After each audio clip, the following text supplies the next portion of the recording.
Assalamualaikum everyone. How are you all? I hope every one of you is fine. I am here with another lecture. My lecture number is 118, and in this lecture I am talking about the class 10th unit number 15, water.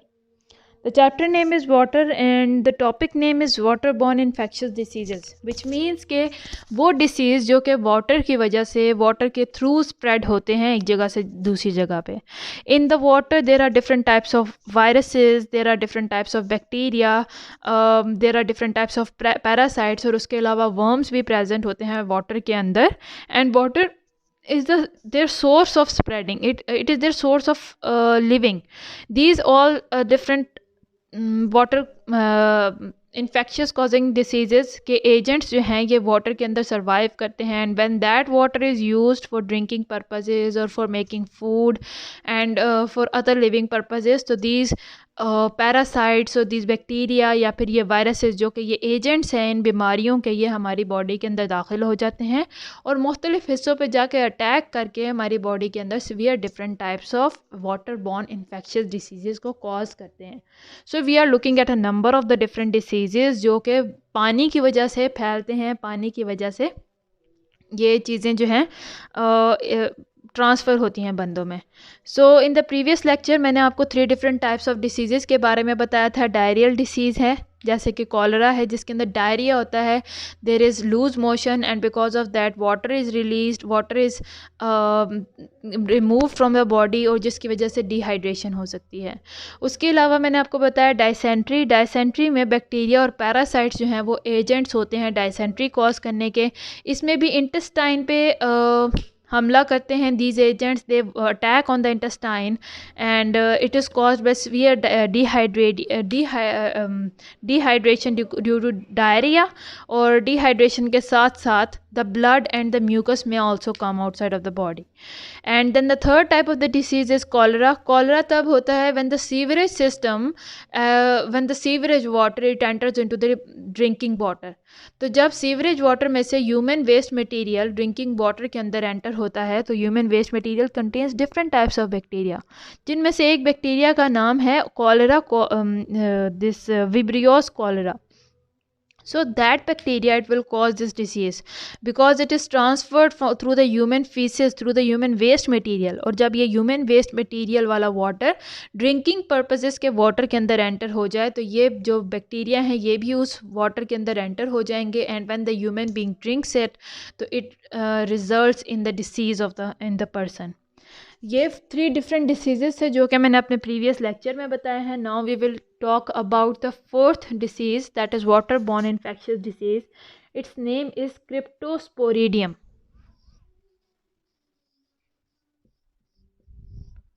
So let us C.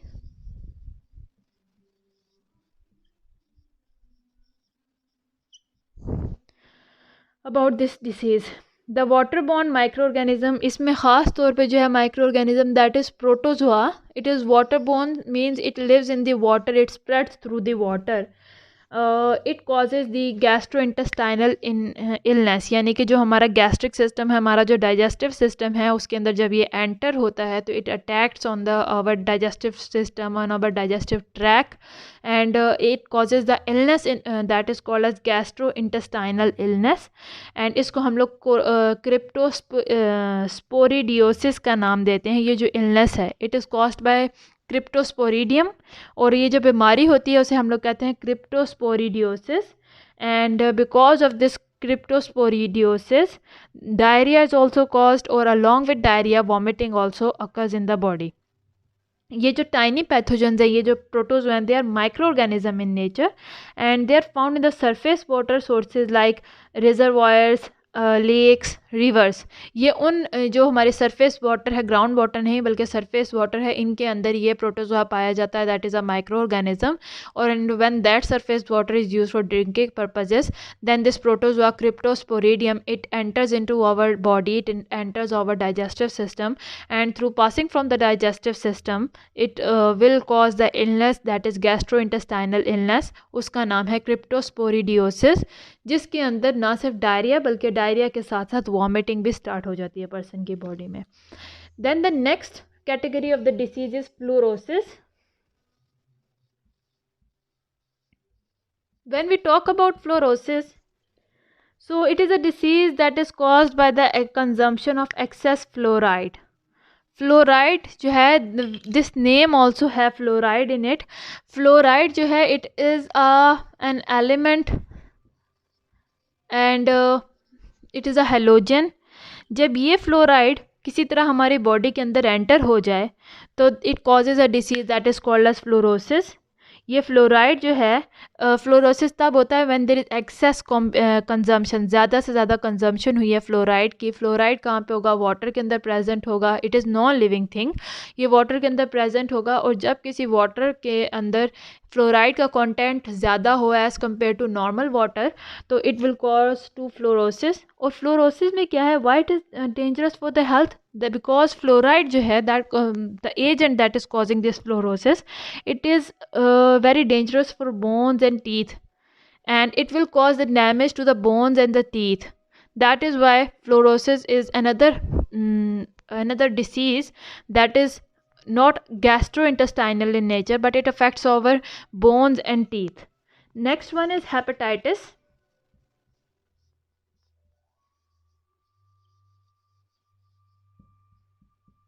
So when we talk about hepatitis जो disease है it is related to liver inflammation.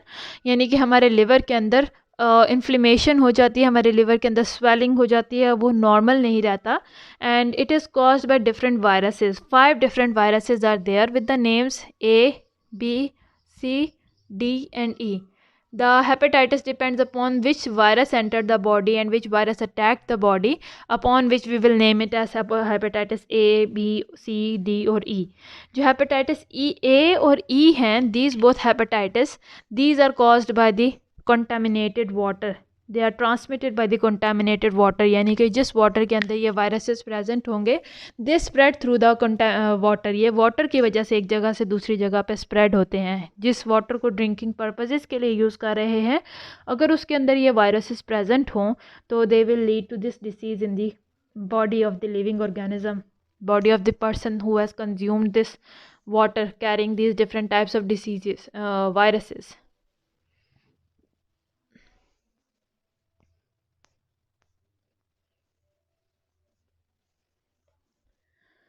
Then the next one is hookworm, another disease. अगर हम बात करें hookworm की, so you can see from the name it is caused by the worm. Hookworm जो है, it is a parasitic worm. Parasitic means it will go, it will enter your body and it will live on the fluids of your body. It is a parasitic worm that infects the small intestine. ये हमारे small intestine को जाके उसके ऊपर affect करता है. And if it becomes very severe, अगर बहुत ज़्यादा स्वेयर हो जाए तो it will lead to anaemia. Anaemia means there is loss of blood from the person's body. Person की बॉडी में खून की कमी हो जाती है, anaemia, because these hook worms they survive on the fluids of the body. So when they are more in number or when the case has become too much severe, it will lead to anemia in the person's body. It will lead to the lessening of blood from the person body.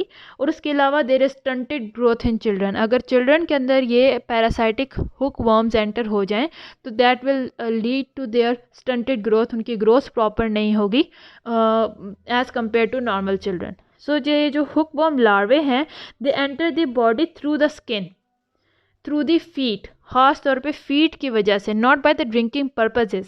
ये skin के अंदर तरफ से enter होते हैं. इनके जो larvae हैं they are too small, specially feet की तरफ से.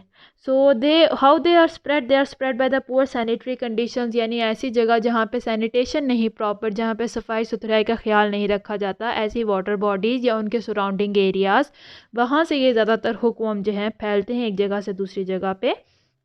और अगर हम पर ईयर इनके स्प्रेड की देखें, इनके ट्रांसमिशन रेट को देखें, तो hookworms infect about 1 billion people worldwide per year.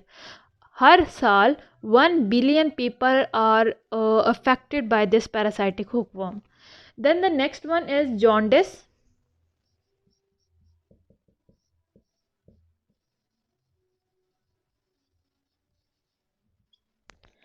So jaundice is caused by excess bile pigment in the liver. अगर हमारे ब्लड के अंदर बाइल पिगमेंट ज़रूरत से ज़्यादा बनना शुरू हो जाए तो it will lead to jaundice. and liver, here the liver will cease to function. It will its function will not be normal, its function will be less than the normal, and the eyes turn yellow, and the patient feel weakness and fatigue because of jaundice. So these are the different symptoms of the jaundice, जिसके अंदर bile pigments ज़्यादा हैं blood के अंदर, liver का function normal नहीं रहा, कम हो गया है, there is yellowing of eyes, there is weakness and fatigue in the patient. Then the next one is typhoid.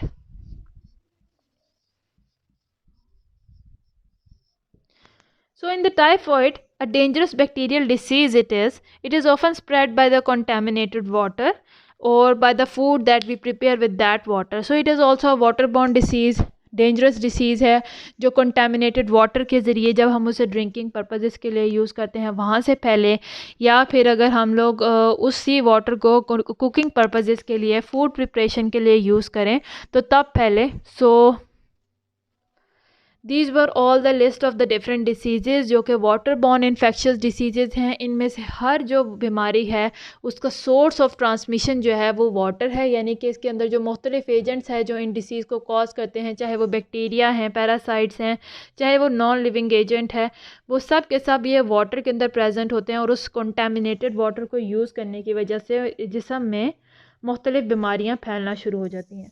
So now the topic is how we can prevent. What is the prevention for these waterborne diseases? How we can prevent ourselves from these different dangerous diseases?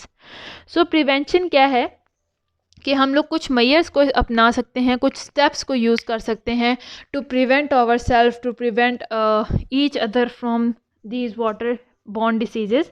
जिसमें सबसे पहले क्या है कि safe water. There must be the drinking water that we are drinking, we must be sure that ये जो water है जो ड्रिंकिंग पर्पजेज़ के लिए यूज़ हो रहा है, it should be properly treated and properly purified. So अगर उसके अंदर कोई केमिकल्स वगैरह प्रेजेंट भी हैं तो उसे प्रॉपर ट्रीटमेंट से उन केमिकल्स, उन पैरासाइट्स, उन डिफरेंट एजेंट्स को जो है वो रिमूव किया जाता है वाटर के अंदर से, और वाटर के अंदर से रिमूव करके तब उसको पीने के लायक बनाया जाता है. So we should first confirm कि that the water we are using it should be safe water, it should be free of any agent, any contamination. Then there should be second step is there should be proper disposal of sewage. सो ये जो घरों से waste water निकलता है, बजाय इसके कि उसे किसी वाटर बॉडी के अंदर रिलीज़ किया जाए, there should be proper disposal of that sewage water, ताकि वो वाटर बॉडी कंटेमिनेट ना हो, उधर से जो लोग उस वाटर को यूज़ करें उनमें मुख्तलिफ बीमारियां ना फैल सकें. So there must be adequate sanitary disposal of sewage, यानी कि प्रॉपरली इसको सैनिटेशन को की प्रैक्टिस को कैरी आउट करते हुए सीवेज वाटर को प्रॉपरली डिस्पोज ऑफ किया जाए, ना कि उसको किसी वाटर बॉडी के अंदर छोड़ दिया जाए. So any type of waste that should not be thrown or discharged directly in water supplies or reservoirs. Directly water body के अंदर कोई भी वेस्ट डिस्पोज करने की परमिशन ना हो. स्टेप्स स्ट्रिक्ट एक्शंस लेने चाहिए to prevent disposal of any waste material directly into the water bodies or water reservoirs. Instead, some alternatives should be found out. Instead of depositing those waste in the water, उनको किसी safe जगह पर dispose किया जाए ताकि वो किसी भी बीमारी को फैलाने का सबब ना बन सकें. Then the next one is to control the release of toxic chemicals. There are different toxic chemicals that are released in the water from the different industries. मुख्तलिफ इंडस्ट्रीज़ हैं जो कि ये डिफरेंट प्रोडक्ट्स बनाते हैं और एज अ रिज़ल्ट मुख्तलिफ toxic chemicals को रिलीज़ किया जाता है as a waste material in the water body.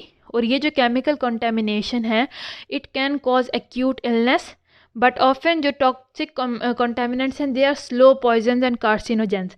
सो ये एकदम से शो अप होने के बजाय they are slow poison, mean slowly they will start taking their action inside the body, slowly damaging the whole body. उसके अलावा कार्सिनोजेंस है, मतलब कैंसर कॉजिंग है. ये एक ऐसी बीमारी है जो कि छुपी होती है, जो कि अर्ली स्टेजेस पे डिटेक्ट नहीं होती इतनी आसानी से, उसके सिम्टम्स वाज़ह नहीं होते, और जब वो बीमारी स्पीड पकड़ लेती है तब उसके सिम्टम्स वाज़ह होते हैं. At that time it is not treatable.